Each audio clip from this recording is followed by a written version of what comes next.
Good afternoon. Ulit. Good afternoon, guys.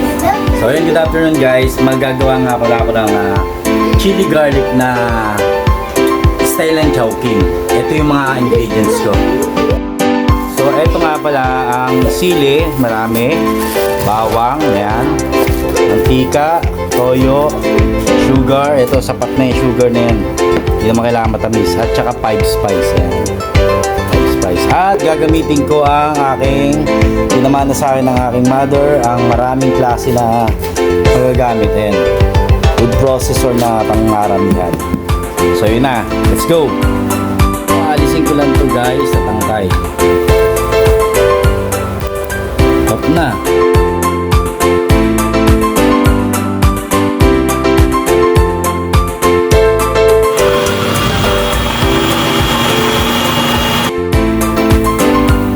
Ayan, sili muna. Mamaya na ang bawang. Guys. So, lulutuin ko na ng maigi ang kanyang garlic. Ayan.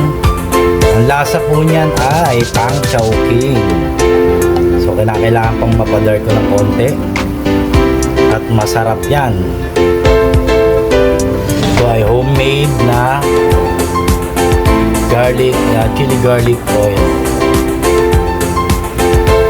Ayan guys. Lang, bye-bye. So yun na nga guys, testing ko ang chili garlic sa siomay na aking binili. Okay? Dahil lang namin yung kumulo at may merienda na kami.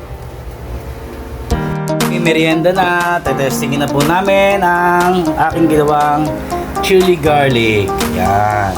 So, Jade, tara na. Kainan time na. Bye-bye.